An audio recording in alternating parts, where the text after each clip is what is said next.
తెలంగాణలో ఉత్కంఠగా ఎదురుచూస్తున్న మున్సిపల్ ఎన్నికల ఓట్ల లెక్కింపు ప్రక్రియ ఈ ఉదయం 8 గంటలకు ప్రారంభమైంది. రాష్ట్ర వ్యాప్తంగా 123 కేంద్రాల్లో ఈ ప్రక్రియ కొనసాగుతోంది.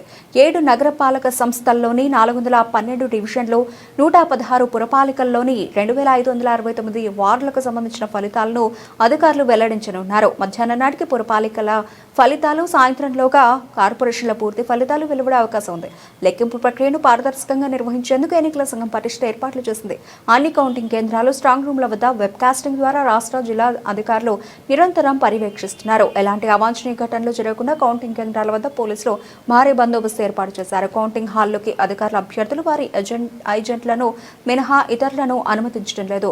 మొబైల్ ఫోన్లు, ఇతర ఎలక్ట్రానిక్ పరికరాలపై నిషేధం విధించారు. నిబంధనల ప్రకారం ముందుగా పోస్టల్ బ్యాలెట్లను లెక్కించి ఆ తర్వాత బ్యాలెట్ బాక్సులను తెరుస్తున్నారు.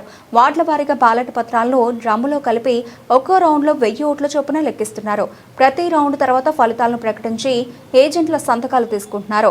కరీంనగర్, నిజామాబాద్ వంటి పెద్ద కార్పొరేషన్లలో లెక్కింపు 4 రౌండ్లలో పూర్తి కానుంది. ఈ ఎన్నికల ప్రక్రియ ముగిసిన తర్వాత ఈ నెల 16న కార్పొరేషన్ల మేయర్లు, డిప్యూటీ మేయర్లు, మున్సిపాలిటీల చైర్పర్సన్లు, వైస్ చైర్పర్సన్ల పదవులకు పరోక్ష పద్ధతిలో ఎన్నికలు జరగనున్నాయి. బ్యాలెట్ బాక్స్ ఓపెన్ చేసినప్పుడు ఆ సీట్స్ అన్ని ఒకసారి వెరిఫై చేయండి. వాళ్ళు చూసాక ఓకే అయిన తర్వాత బ్యాలెట్ బాక్స్ ఓపెన్ చేయండి. వాళ్ళ వైపు చూపెట్టి బ్యాలెట్ బాక్స్ ఓపెన్ చేయండి. ప్రతిదీ కూడా ఆ అడ్రస్ ట్యాగ్ ఇది ఉంది, ఈ పోలింగ్ స్టేషన్ వాళ్ళతో ఓకే అనాలి. తర్వాత ఇనిషియల్ కౌంటింగ్ అప్పుడు మాత్రం దయచేసి బ్యాలెట్ పేపర్స్ ఓపెన్ చేయొద్దు. ఇనిషియల్ కౌంటింగ్ 25 బండిల్స్ కట్టండి. 25 బండిల్స్ కట్టిన తర్వాత మీకున్న పోలింగ్ స్టేషన్ లో ఎన్ని ఉన్నాయో అన్ని చూడండి. అర్థమవుతుందండి. ఇనిషియల్ కౌంటింగ్ అప్పుడు బ్యాలెట్ పేపర్ ఓపెన్ చేయొద్దు. దయచేసి